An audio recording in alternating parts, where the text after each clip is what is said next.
Les annales du monde présentent une quantité d'hommes aux sentiments généreux, des philanthropes débordant d'altruisme.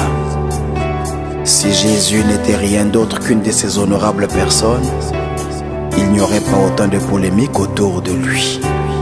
Jésus est mon sujet d'adoration. Seigneur, je veux t'adorer dans ces instants précieux. Alléluia. Toujours à tes pieds, je demeure. Toujours à tes pieds, je m'abandonne. Oui, Seigneur, mon divin roi, mon frères et sœurs, habitants du monde entier, de l'Afrique, de l'Europe, de l'Océanie, de l'Amérique, de l'Asie, soyez bénis et que la grâce et la paix de Dieu soient votre partage. Avant de commencer notre prédication, j'aimerais vous inviter à prier ce matin. Saint-Père, dans le nom puissant de Jésus-Christ de Nazareth, le seul nom qui nous a été donné, par lequel nous sommes sauvés. Ô Dieu du haut des cieux, par le nom de ton Fils Jésus-Christ de Nazareth, nous te prions de nous accorder la grâce d'être des messagers de ta parole. Que ta parole trouve un destinataire. Que ta parole ait de l'impact dans la vie de ce pays pour la transformation radicale de ce pays, de ce peuple, de tout celui ou de toute celle qui se trouve sous le ton de ma voix. Père éternel, merci de bénir non seulement ceux qui sont dans cette salle assis, mais de bénir ces milliers d'auditeurs qui nous suivent à travers YouTube et les autres réseaux sociaux. Je bénis aussi les radios et les télévisions qui diffusent ces messages après ces cultes. Père éternel, merci de faire toutes choses nouvelles pour la gloire de ton nom.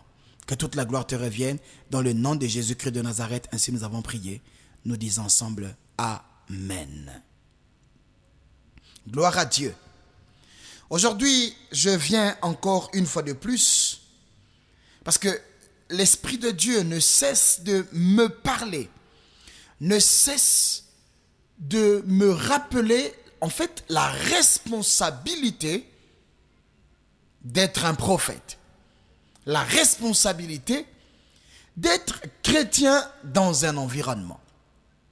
Le Seigneur, dans le livre de Matthieu chapitre 5 à partir du verset 13, est en train d'établir jusqu'au verset 14 la lourde responsabilité que nous avons, nous, en tant que chrétiens.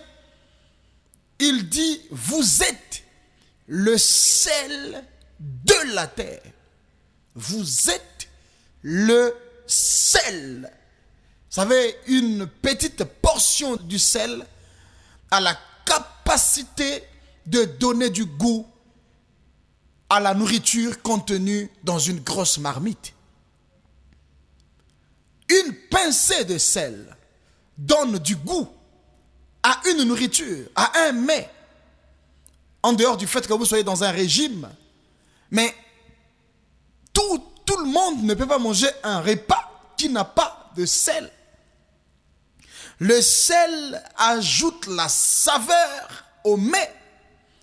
Et Jésus disait, vous êtes le sel de la terre. Il n'a pas dit que vous êtes le sel de votre paroisse. Il n'a pas dit que vous êtes le sel de votre église, mais le sel de la terre. Ce qui revient à dire que le niveau de l'influence du chrétien ne doit pas être une influence locale ou départementale ou provinciale ou nationale, mais planétaire. Je me suis levé en tant que prophète de Dieu pour prophétiser sur la vie d'un homme d'affaires, d'une femme d'affaires, d'un opérateur économique qui tournait en rang. Au niveau départemental, je prophétise que tu deviennes un homme d'affaires, une femme d'affaires à l'influence planétaire. Ceux qui le sont devenus ne le sont pas par magie, mais c'est parce qu'ils ont compris que Dieu ne nous veut pas comme être asphyxiés dans des petits environnements qui nous bloquent et qui nous empêchent de voir resplendir la gloire de l'évangile. Vous êtes le sel de la terre. Et si le sel perd sa saveur, avec quoi la rendra-t-on? Voilà la première interrogation du Seigneur lorsque le chrétien n'a pas une vie avec un impact qui se répand sur le plan planétaire. C'est-à-dire, il ne reste plus qu'à être jeté par terre et foulé aux pieds par les hommes, dit le Seigneur. Lorsque Dieu vous a donné un pays, il vous a donné un talent, il vous a donné la capacité d'accomplir des choses. Sachez que si vous ne brillez pas avec ce que vous avez reçu, un jour, Dieu donnera ce qu'il vous a donné à quelqu'un d'autre pour que vous soyez foulés aux pieds. C'est pour cela que tous ceux qui ont eu les opportunités dans la vie et qui ont raté de garder ces opportunités ou d'en faire bon escient ont été rejetés par des hommes. Or, mes frères, le Seigneur dit encore dans le verset 14, « Vous êtes la lumière du monde. » Lorsque je m'entretenais dans ma chambre en prière avec le Saint-Esprit, il m'a rappelé ces mots. Il me dit, « Ninos, Ézéchias, tu es la lumière du monde. » Avez-vous déjà vu un scientifique qui a inventé une ampoule qui a la capacité d'éclairer une nation? Ça n'existe nulle part. Même quand vous regardez des grands podiums ou des grands stades, des grandes lumières qui éblouissent la vue de l'homme, ces lumières n'ont pas autant la capacité d'éclairer tout un quartier ou toute une ville ou tout un monde. Mais Jésus regardait le chrétien comme étant une ampoule qui a la capacité d'éclairer non seulement une ville, mais d'éclairer tout le monde entier. Dites-moi, mes amis, entre une nation et le monde, quelle est l'étendue la plus grande? Et pourquoi voudrez-vous que nous soyons incapables d'influencer les nations alors que Jésus nous donne la responsabilité d'aller au-delà de la nation en influençant le monde? Et nous allons influencer le monde avec le flambeau de l'évangile, avec l'évangile de Jésus-Christ de Nazareth, de la repentance, de la guérison des âmes et de la préparation de l'épouse à se préparer au retour du Seigneur. Alléluia. Mes chers amis, nous sommes des lumières. Et lorsque l'Esprit de Dieu m'a expliqué toutes ces choses, je me suis remémoré et j'ai prié le Seigneur. Il m'a dit, tu as livré des messages, tu as fait des séminaires autour de l'enseignement sur les signes de la malédiction dans un pays, mais tu n'avais pas fini parce qu'il faut continuer à sonner de la trompette pour que les nations soient sauvées. Je suis de retour pour la troisième partie de ce message. Cette fois-ci, je pense que ce serait suite et fin. Suite et fin de la parole du Seigneur. Les signes de la malédiction dans un pays. C'est la suite, donc la troisième partie dans la parole de Dieu. Nous lisons la Bible dans le livre de Genèse, chapitre 2, le verset 5. Je vais lire la parole de Dieu au nom de Jésus-Christ. Lorsque l'Éternel Dieu fit la terre et les cieux, aucun arbuste des champs n'était encore sur la terre, et aucune herbe des champs ne germait encore, car l'Éternel Dieu n'avait pas fait pleuvoir sur la terre. Il n'y avait point d'homme pour cultiver le sol. Je reprends. Lorsque l'Éternel Dieu fit la terre et les cieux, aucun arbuste des champs n'était encore sur la terre, et aucune herbe des champs ne germait encore, car l'Éternel Dieu n'avait pas fait pleuvoir sur la terre, et il n'y avait point d'homme pour cultiver le sol. Parole du Seigneur. Voilà ce que les Écritures nous révèlent. Les Saintes Écritures nous révèlent l'histoire des commencements. Et nous sommes en train de voir comment est-ce que Dieu a créé l'homme, il a créé la terre, mais le narrateur, celui qui écrit Genèse, donc Moïse, par la révélation, va nous décrire dans le verset 5 de Genèse 2 qu'il y avait un problème. Le problème, c'était lequel au commencement? Dieu ne pouvait pas ordonner aux arbres de pousser. Dieu ne pouvait pas faire pleuvoir parce que quand il allait pleuvoir, forcément, il devrait avoir des herbes qui allaient pousser. Forcément, il devrait avoir tout ce qui s'ensuit lorsqu'il pleut. De la verdure, des arbres, des feuilles, des fleurs, des herbes allaient encombrer l'environnement. Pourquoi est-ce que Dieu a retardé la pluie? Pourquoi est-ce que Dieu a retardé la croissance des arbustes et des herbes sur la terre? Parce que la suite du verset dit, il n'y avait pas un homme pour en prendre soin. Chers amis, l'homme devient donc, par conséquent, le partenaire immédiat sur lequel Dieu s'appuierait pour faire avancer le monde. Dieu a créé, mais il n'a pas tenu la gestion du monde. Dieu a créé, mais il n'a pas tenu la gestion de l'environnement. Dieu a créé le jardin d'Éden, mais il a donné à l'homme la responsabilité de cultiver le jardin. Lisez très bien Genèse 1, Genèse 2, Genèse 3. Vous allez voir la responsabilité de Dieu disant à l'homme, cultive le jardin. Pourquoi il doit cultiver le jardin? Parce que c'est l'environnement que Dieu lui a donné. Mais s'il n'en cultive pas, qui viendra prendre soin? S'il ne cultive pas, qui viendra prendre soin? Et vous savez, c'est là le grand problème des hommes.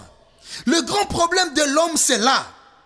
Dieu lui donne un pays, mais il ne veut pas en prendre soin. Dieu lui donne une famille, mais il ne veut pas en prendre soin. Dieu lui donne une femme, un homme, mais il ne veut pas en prendre soin.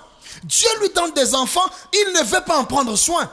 Il veut donner la responsabilité à Dieu de venir faire ce que lui, l'homme, doit faire. Écoutez, j'ai souvent l'habitude de dire dans plusieurs sermons aux enfants de Dieu à travers le monde, je dis souvent, Dieu me fait pousser les cheveux, mais il ne vient pas les coiffer. Dieu me fait pousser les ongles, mais il n'ose même pas envoyer un ange pour venir les tailler. Pourquoi? Parce qu'il fait sa part, pousser mes cheveux, pousser mes ongles, mais ma part à moi, c'est celle d'entretenir mes cheveux et de tailler mes ongles. L'équité, la responsabilité est partagée entre Dieu et l'homme. Dieu se refuse de faire pousser les herbes et les arbres parce que jusque-là, il n'y a encore personne pour en prendre soin. Vous savez, Dieu va vous juger par rapport à votre attitude, de la manière dont il vous a donné une vie que vous n'avez pas gérée. Préparez-vous pour le jugement, parce que ce serait sévère. Devant le trône blanc, vous serez, préparez-vous, parce qu'il est écrit, chacun de nous rendra compte à Dieu. Et vous allez rendre compte à Dieu de la manière dont vous n'avez pas été capable de gérer l'environnement que Dieu vous a donné. Vous ne l'avez pas construit, vous ne l'avez pas entretenu. Et même ce que les autres ont construit à votre place, vous les avez détruits. Pourquoi? Parce que vous n'êtes pas un partenaire de Dieu, vous êtes un partenaire du diable. Car il est écrit, le paresseux ou celui qui n'aime pas travailler est le frère de celui qui détruit. Or, qui détruit? Jean 10 dit, le voleur ne vient que pour égorger, voler et détruire. Donc, on suppose que le diable est votre père. Puisque vous accomplissez ses œuvres, vous détruisez vos quartiers, vous détruisez vos familles, vous détruisez... C'est pas possible. Les gens aujourd'hui sont inhumains, ils vivent comme des extraterrestres. Les gens ont des regards fixés au ciel où ils ne sont pas encore arrivés en sabotant la vie sur la terre, la vie que Dieu leur a donnée. La Bible dit que Dieu a donné la terre aux fils des hommes. Et donc si Dieu a donné la terre aux fils des hommes, donc il a donné le pays aux fils du pays. Pourquoi voulez-vous que Dieu vous donne un pays et pour que ce pays se développe, que Dieu vienne encore faire tout à votre place? Quel est votre rôle? À quoi sert votre cerveau? À quoi servent les études que vous avez faites? Quel est le rôle que jouent vos scientifiques? Quel est le rôle que jouent vos économistes? Quel est le rôle que jouent vous prières? Quel est le rôle que joue l'église dans votre pays? Quel est le rôle que joue l'entrepreneuriat? Quel est le rôle que joue votre gouvernement? C'est à cela que je suis en train de parler ce matin. Aujourd'hui, Dieu dit qu'il ne pouvait pas faire pousser les choses parce qu'il n'y avait personne pour les gérer. Il y a des pays qui ne vont pas se développer parce que même s'il vous donne des infrastructures, il n'y a personne pour gérer les infrastructures dans votre pays. Si dans votre pays il y a des gratte-ciel, vous allez les entretenir. Pourquoi voulez-vous avoir des gratte-ciel? Des rêves en couleur qu'on copie sans avoir un plan. Vous voulez copier la beauté d'une maison, mais ne copiez pas la beauté de la maison, copiez le plan de la maison. Vous avez des vies sans plan. Vous voulez aujourd'hui même un immeuble de 5 étages, de 10 étages qu'on a construit dans votre pays. Les ascenseurs sont dans un état de délabrement. Vous n'arrivez pas à gérer un immeuble de 5 étages et vous voulez aller vers l'émergence. Qui va gérer l'émergence? Dans un pays émergent, mais il faut qu'il y ait des têtes, qu'il y ait des cerveaux. Mais ces hommes-là, quand ils ne sont pas, Dieu ne va pas autoriser à ce que ces choses arrivent. La 8e des choses, puisqu'on s'était arrêté à la 7e chose. Lorsque j'étais en train de parler, la 7e chose, je voulais dire, nous avons parlé des serviteurs de Dieu et de l'attitude du peuple qui ne soutient pas les serviteurs de Dieu. Ça attire la malédiction dans un pays.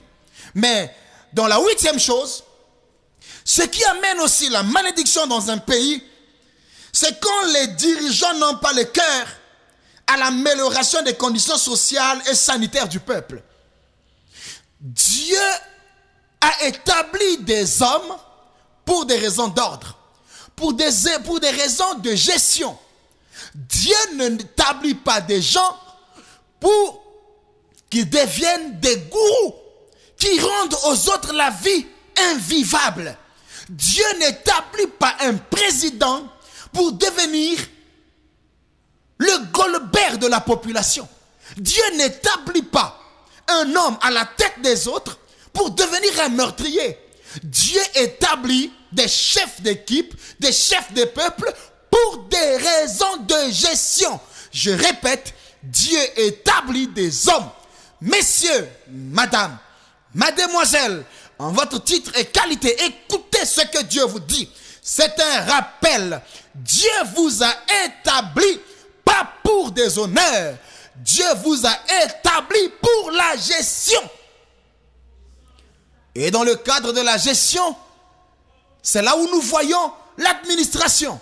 C'est là où nous voyons l'organisation de l'environnement. C'est là où nous voyons l'organisation des ministères. C'est là où nous voyons l'organisation des peuples en classe sociale. Et lorsque Dieu vous établit, même en tant que pasteur, c'est pour la gestion, pas pour autre chose. Vous êtes sur la terre pour gérer. Vous êtes sur la terre pour représenter Dieu en termes de gestion. Vous êtes sur la terre pour représenter Dieu en termes d'organisation. Dieu a fait chaque chose et il a organisé. En organisant, il a mis chaque chose à sa place. C'est un Dieu d'ordre.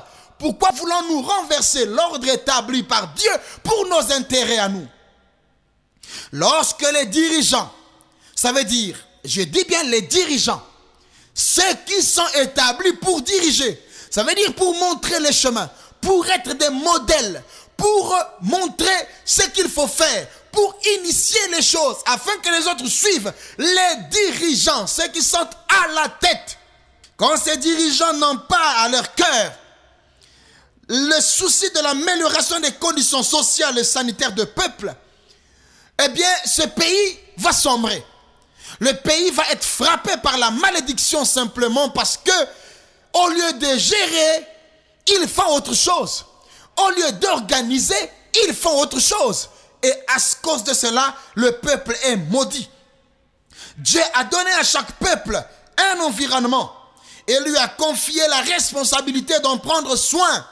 Écoutez, Dieu a donné à chaque peuple, chers amis, un environnement et lui a confié la responsabilité d'en prendre soin. Genèse chapitre 2, le verset 5 nous le dit. Dans chaque société humaine, il doit y avoir des acteurs qui œuvrent pour cette prescription de la Bible. Cultiver la terre. Cultiver la terre. Cultiver la terre. Des acteurs qui doivent œuvrer. Pas des hommes qui sont établis, votés par une population qu'ils ne peuvent pas côtoyer. Non. Pour cultiver un pays maudit et celui dont les fils et les filles ne trouvent rien à faire, on a l'impression que les pays des autres sont mieux. Les conditions sociales des autres sont meilleures par rapport aux autres. Parce que les autres prennent le temps de cultiver leur pays, de travailler au développement de leur pays. Il n'y a pas de baguette magique qui change les conditions sociales d'un pays. C'est tout d'abord la volonté politique des gouvernements et le vœu du changement des gouvernés. Si vous voulez savoir qu'un pays marche bien, il faut aller dans les lieux comme les hôpitaux de ces villes, comme les écoles de ces villes. Encore, il faut trouver un personnel qualifié ayant le sens d'humanisme. Ouvrons la Bible dans le livre d'Exode, le chapitre 1, le verset 15 jusqu'au verset 22. Lisons la parole de Dieu au nom de Jésus-Christ. Le roi d'Égypte parla aux sages femmes des Hébreux, nommées l'une Shifra et l'autre Puya. Il leur dit, quand vous accoucherez les femmes des Hébreux et que vous les verrez sur leur siège, si c'est un garçon, faites-le mourir. Si c'est une fille, laissez-la vivre. Mais les sages femmes craignirent Dieu et ne firent point ce que leur avait dit le roi d'Égypte. Elles laissèrent vivre les enfants. Le roi d'Égypte appela les sages femmes et leur dit, pourquoi avez-vous agi ainsi et avez-vous laissé vivre les enfants? Les sages femmes répondirent au roi, c'est que les femmes des Hébreux ne sont pas comme les Égyptiennes. Alléluia. Elles sont vigoureuses et elles accouchent avant l'arrivée de la sage femme. Dieu fit du bien aux sages femmes et le peuple multiplia et devint très nombreux parce que les sages femmes avaient eu la crainte de Dieu.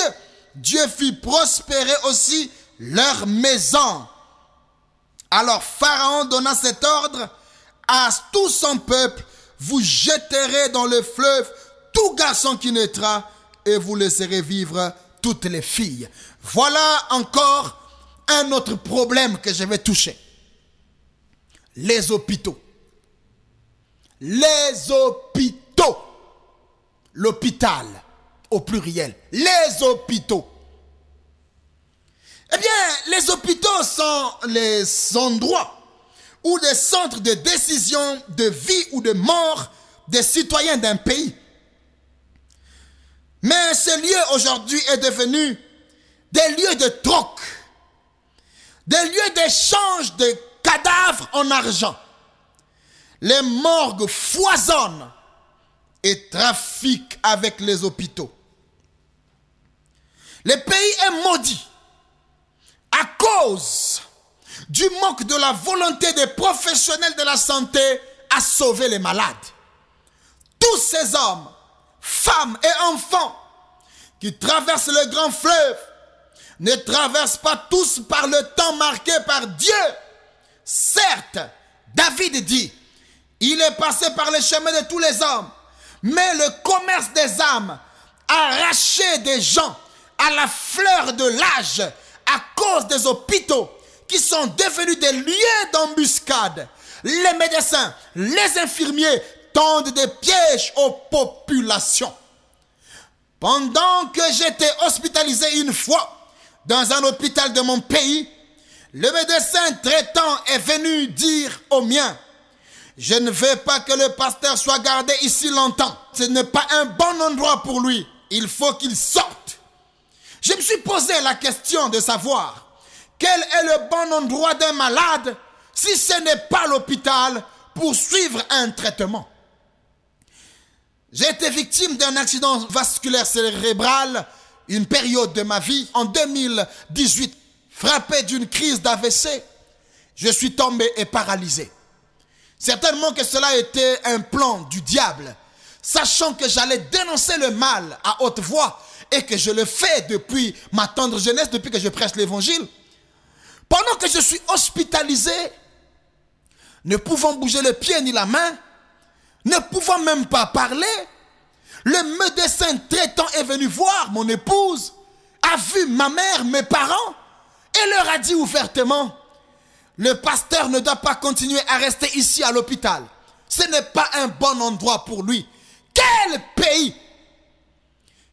Le bon endroit pour le malade, c'est pas l'hôpital où il doit suivre un traitement. On vient me dire, vous savez, il y a des endroits où Dieu vous envoie parce qu'il sait que vous êtes la voix des sans-voix. Et donc Dieu m'a amené pour voir le scénario de ce qui se passe dans les hôpitaux de nos pays. Il y en a d'autres pendant que je suis en train de prêcher qui sont en train de dire, le pasteur est en train de dire ma situation. Eh bien, c'est peut-être parce que le médecin m'a reconnu. Certainement à travers des médias qu'il me suit. Mais qu'en est-il de toutes ces personnes qui ne sont pas pasteurs? Donc, ils vont être à la merci des autres, des personnes de mauvaise foi, au mauvais endroit qu'on appelle l'hôpital. Depuis quand l'hôpital doit être un mauvais endroit? Mes chers amis, dans les pays dits développés, vous allez voir le temps que les médecins donnent pour consulter un patient. Ils ont du temps pour écouter. Ils dialoguent avec les patients et les parents. Mais j'ai vu des médecins blâmer les malades, éviter le contact avec les membres des familles des patients. Les causes de mort deviennent des cas d'étude pour les médecins dans d'autres pays, mais pas dans certains pays et pas dans mon pays. L'hôpital est devenu l'abattoir. L'hôpital est devenu un abattoir. Aujourd'hui, je prêche parce que j'ai le micro, parce que je suis aujourd'hui devant vous, parce que vous me suivez dans les maisons, dans les bus, et certainement encore assis, frères et sœurs en train de prendre note. Aujourd'hui, je parle. Demain, je n'aurai plus de force. Demain, je serai vieux. Demain, certainement, je serai moi aussi dans un hôpital. Serai-je moi-même en sécurité dans ces milieux-là? Je ne pense pas, si les gens ne se convertissent pas au Seigneur Jésus-Christ de Nazareth. Les cas de mort dans certains pays, les causes de mort deviennent des cas d'étude pour les médecins. Mais dans mon pays, ce n'est pas le cas. Bien-aimés dans le Seigneur, j'ai assisté à un scénario très triste. Une fois, à Pointe-Noire, dans ma ville natale, j'étais en train de voir, je suis debout avec des amis. Nous sommes allés assister une famille éprouvée qui prie avec nous. Et on arrive à la morgue. C'est 3 infirmières qui ont un bébé emballé dans les draps. Pendant que je parle, cette situation me revient comme un film. Je me disais, est-ce que c'est un film de Hollywood que je suis en train de suivre ou c'est bien une réalité? Des médecins, des femmes infirmières en blouse, avec un bébé emballé dans les draps et en direction de la morgue. Avant l'entrée de la morgue, le couple, le père et la mère de l'enfant poursuivent les infirmières en disant « Notre enfant n'est pas mort ». Et devant toute la foule, ils se sont disputés, donc le couple et les infirmières se disputaient le bébé dans les draps. Jusqu'au point où les médecins, les infirmières ont dit « L'enfant est mort ». Les parents disent « Notre enfant n'est pas mort ».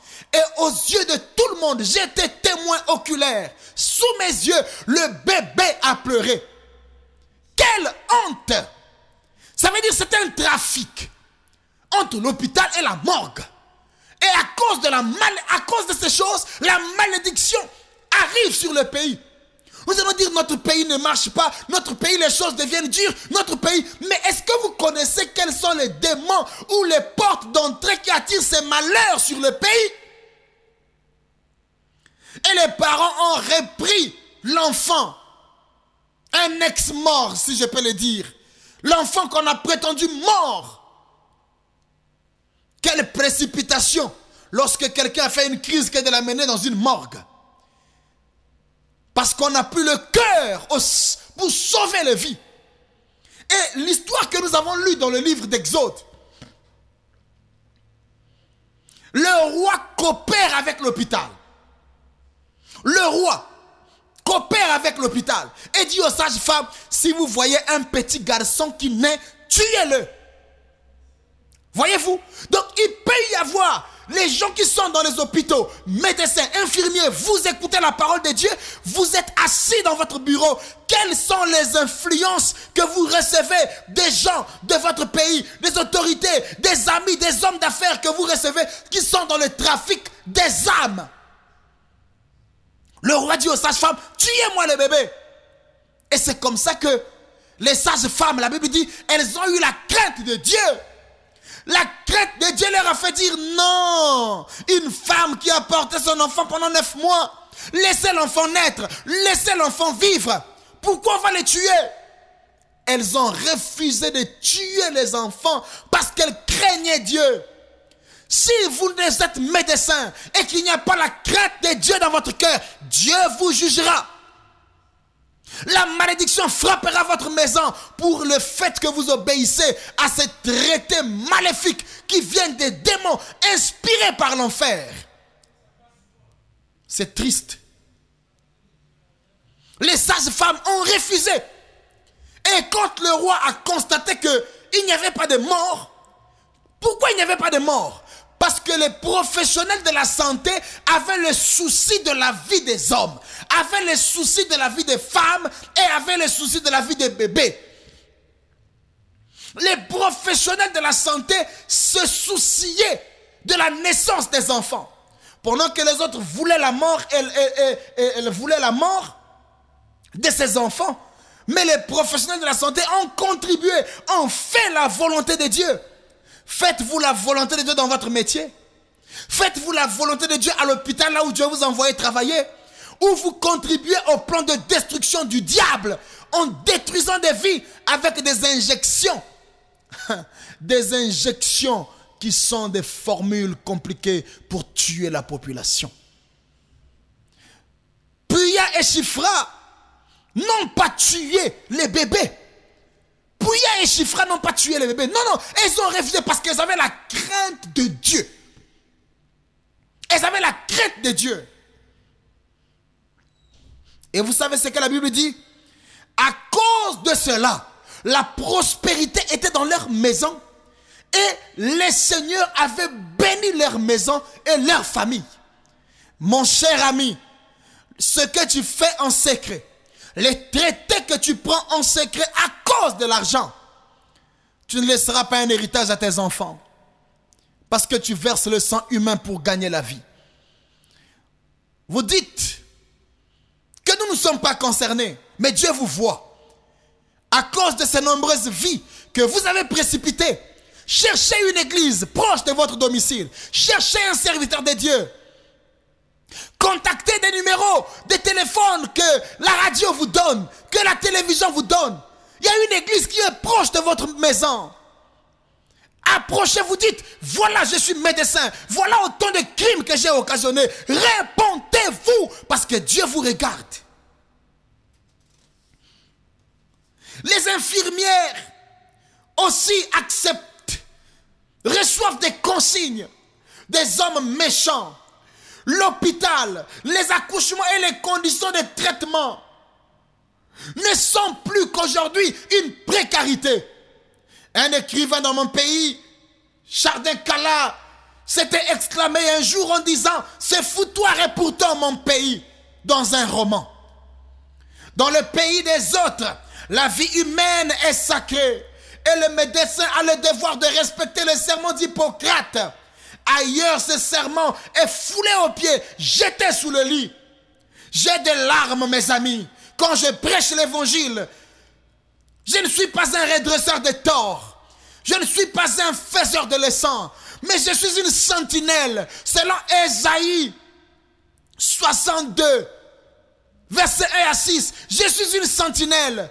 Je suis mis à l'entrée de la ville. Selon Ézéchiel 33, 1 à 11. Je vois venir l'épée sur un pays.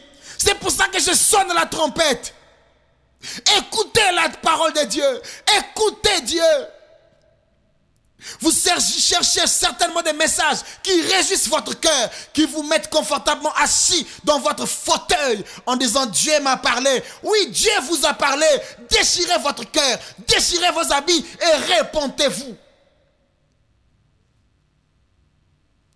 J'ai des larmes de voir que nous soyons traités comme des animaux. Le respect de la vie humaine n'est plus sacré. Oh, même le cordonnier prend mieux soin de la chaussure à réparer. Ou le pneumatique a plus le temps de contrôler une roue crevée que ne le fait le médecin pour un patient malade à l'hôpital ou dans son bureau. Pitié, tristesse, nos pays sont finalement devenus des destinations de moquerie. Des pays de cauchemars et non des pays de rêves. Rêve de quoi? Rêve de quoi? Allez-y, voyez le nombre de personnes qui sortent d'une morgue dans un pays. Vous allez comprendre que le pays va mal et que la malédiction est en train de frapper le pays comme la peste avait frappé l'Égypte. Allons dans les écoles primaires en plein 21e siècle. Regardez les conditions des écoles. Allons dans les maisons d'arrêt. Vous allez voir les conditions de détention. La sécurité sociale, n'en parlons plus. En dehors de la nationalité, qui est un droit, que bénéficiez-vous de bien pour votre pays ou dans votre pays? Qu'est-ce qui vous rend fier d'être porteur de cette nationalité? Faisons la ronde des endroits où la malédiction frappe aujourd'hui, dans le domaine de la santé. Dans le domaine de la santé, des maladies dont on ne connaît pas l'origine. Deutéronome, chapitre 28, à partir du verset 20, nous dit, si tu désobéis à Dieu, voilà la liste des malédictions qui frapperont ton pays. Ton pays sera frappé de maladies qu'on ne peut pas guérir. Il y a des maladies aujourd'hui qui finissent l'intelligence des médecins. Pourquoi? Parce que en réalité, la conséquence de la désobéissance attire un cortège de malheur. Et ce cortège de malheur touche la santé, touche l'éducation, touche l'industrie, touche la culture et des arts, touche la science, la technologie, la religion, la politique et la gestion des États, les carrières professionnelles. La malédiction touche même le sport, l'équipe de votre pays. Lorsque vous désobéissez à Dieu, la malédiction va frapper même le sport, va frapper le tourisme. Votre pays ne va plus attirer même les touristes alors que vous avez de beaux sites. Ce sont les signes de la malédiction. La gestion des cerveaux et la promotion des valeurs intellectuelles. Vous allez être un pays avec des grands cadres, mais avec la fuite des cerveaux. Oh! Où sont les héros de l'histoire dans votre pays? Où sont-ils? Quel traitement aujourd'hui pour ceux qui font briller le nom de nos pays sur le plan intellectuel, sur le plan politique, sur le plan artistique, sur le plan sportif, sur le plan économique, sur le plan culturel? Les héros ne seront pas reconnus. Les gens qui travaillent pour la promotion du pays, ce sont les gens qu'on combat. Les gens qui brillent, les écrivains qui brillent, ils ne sont pas reconnus. Les musiciens qui brillent ne sont pas reconnus. Les pasteurs qui brillent ne sont pas reconnus, ne sont pas salués, ne sont pas soutenus. Les opérateurs économiques qui créent des belles radios, des belles télévisions, qui font de la promotion des valeurs intellectuelles, des organisateurs des grands événements, des grandes manifestations, un pays où tout le monde se plaint. Les artistes ne font que partir. Ils sont mieux soutenus ailleurs que dans leur propre pays. quel genre de pays vous êtes? Un pays maudit. Il faut revenir à Dieu. Avez-vous consulté les annales des prophéties énoncées sur votre pays? Où se trouve le problème? Où se trouve le nœud de cette malédiction? Sommes-nous aliénés pour ne plus se livrer même à des réflexions capables de produire des solutions? Sommes-nous devenus aliénés? La population est devenue comme inoptisée face au mal. Ce sont les signes de la malédiction. Le mal est là, mais personne ne peut dénoncer. Quelqu'un vole à côté, personne ne peut dénoncer. Un voleur vient, un braqueur vient braquer une famille. On annonce à la police. Les policiers vous disent, j'ai vécu ce cas. Les policiers vous disent, nous passerons prochainement pour le constat. Donc on est comme inoptisé face au mal. On voit le mal, on a peur. On voit le mal, on ne peut pas dénoncer. On voit le mal. Pourquoi vous vivez? Dieu vous a donné un pays pour le cultiver et non pour assister. Cultiver, c'est parler. Cultiver, c'est travailler. Cultiver, c'est veiller à ce que les mauvaises herbes ne puissent pas encombrer le champ. Oui, c'est ça, cultiver. Prendre soin. Les mauvaises attitudes détruisent le pays. Si tu es un homme qui cultive le pays, tu as la responsabilité. Ton rôle, ce n'est pas seulement vivre dans un pays, mais c'est veiller à la bonne vie de ce pays-là. C'est de veiller à la bonne vie de ce pays-là. Écoutez bien, vous êtes dans le noir. Et dans mon livre Stop Sorcellerie, une phrase qui scande, je dis, on ne bâtit jamais dans le noir. Votre pays est dans le noir et rien ne marche. Dans le noir, on acclame les grands voleurs et les petits voleurs sont jetés en prison. Comment voulez-vous que dans le noir, le corrupteur soit celui qui condamne la corruption, que le receleur soit celui qui condamne le voleur? Mécontentement populaire, tout commence quand un homme a eu le courage de dénoncer le mal. On va dénoncer le mal pour que le pays revienne à Dieu. Aujourd'hui, frères et sœurs, certains problèmes qui sévissent notre pays sont des problèmes qui sont liés à Deutéronome 28, le verset 20 jusqu'au verset 30. Chers amis, ne fermez pas l'oreille. Aujourd'hui, je mets fin à ce message et je n'en prêcherai plus. Mais j'aimerais que vous soyez un instrument qui amènera l'écho de ce message dans ces pays, dans les pays voisins, jusqu'aux extrémités de la terre. Ces pays qui souffrent parce qu'ils sont sous un règne de dictature. L'heure de la dictature sombre qui a couvert certains pays du monde est en train d'être tournée. Et je prophétise l'arrivée des rois, des autorités chrétiennes et des autorités qui craignent Dieu, qui vont faire la volonté de Dieu. Que Dieu, aujourd'hui, tourne son regard vers vous. En conclusion, voilà ce que j'aimerais vous dire. Genèse chapitre 2, le verset 5. Lorsque l'Éternel Dieu fit la terre et les cieux, aucun arbuste des champs ne germait encore, car l'Éternel Dieu n'avait pas fait pleuvoir sur la terre et il n'y avait point d'homme pour cultiver le sol. Un pays ne peut pas mourir comme s'il n'y avait personne pour le cultiver, le développer ou l'entretenir. Dieu veut le bonheur des nations, mais cela passe par des hommes qu'il met à la place qu'il faut, des travailleurs invétérés et accompagnés par une église qui l'influence. Église, influence ta nation. Église, tu es dans ce pays pour influencer. Église, éclaire le pays. Église, change le pays. Église, parle. Église, hausse le temps. Église, réprimande. Église, montre le doigt. Église, montre la direction. Église, joue ton rôle. Église, n'insiste pas. La nation périt. Si la nation périt, tu périras avec elle. Car si le monde ne s'adapte pas au rythme de l'évangile, alors il périra. Père éternel, Dieu des esprits des prophètes, il y a beaucoup de prophéties qui ont été données sur les nations et aussi sur ma nation. Tu nous as suscités aujourd'hui, Seigneur, afin d'être des messagers porteurs de ta parole. Oh Dieu, qu'il te plaise, dans le plan de ton amour, d'accomplir ta volonté, afin de nous sauver. Sauve-nous, sauve nos nations. Réconcilie-nous avec toi. Enlève en nous, enlève sur nous la malédiction qui pèse. Oh Dieu, ouvre les écluses des cieux et envoie la pluie de l'arrière-saison sur notre pays, sur mon pays. Regarde mon frère, ma soeur, regarde cet homme d'État qui s'est agenouillé dans son bureau en train de prier avec moi.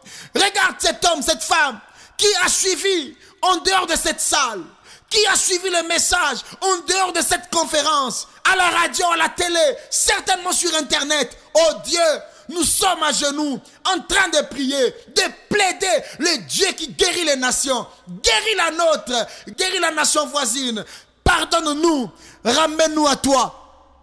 Enlève-nous les vêtements de deuil, enlève-nous les vêtements qui nous font pleurer, enlève-nous les vêtements de la honte. Fais-nous revêtir un vêtement de gloire. Bénis-nous, arrose-nous. Je prophétise un nouveau retour de l'opportunité et de la restauration économique dans ce pays. Au nom puissant de Jésus, je bénis le sol. Je bénis la terre, je bénis l'économie, je bénis l'entrepreneuriat, je bénis l'agriculture, je bénis l'élevage, je bénis le tourisme, je bénis le sport, je bénis la culture et les arts, je bénis la politique, je bénis l'église, je bénis les individus, je bénis les autorités et qu'à partir de maintenant, Satan, écoute-moi très bien, tu t'es trompé de cible et ta mission aujourd'hui est terminée. Opération expulsion a commencé. Tu avais commencé, maintenant ton temps est fini. Car il est écrit, les ténèbres ne régneront pas toujours. Maintenant, nous appelons le règne de Jésus-Christ de Nazareth et nous le proclamons le roi des rois, le Seigneur des seigneurs, comme il est écrit. Porte éternelle, levez vos linteaux et que le roi des gloires fasse son entrée. Je prophétise, peuple de la terre, peuple de ma nation, vous qui êtes dans cette salle et en dehors de cette salle, levez les mains et célébrons l'arrivée du roi des rois qui fait son entrée dans la politique, dans l'économie, dans les arts, dans l'industrie, dans tous les secteurs, dans l'éducation. Il y aura un nouveau rayonnement et un nouveau soleil se lève à nouveau. Que l'Éternel vous bénisse et à très bientôt.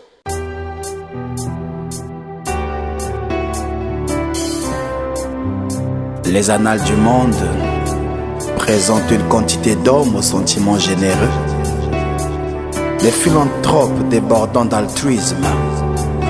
Si Jésus n'était rien d'autre qu'une de ces honorables personnes, il n'y aurait pas autant de polémiques autour de lui. Jésus est mon sujet d'adoration. Seigneur, je veux t'adorer.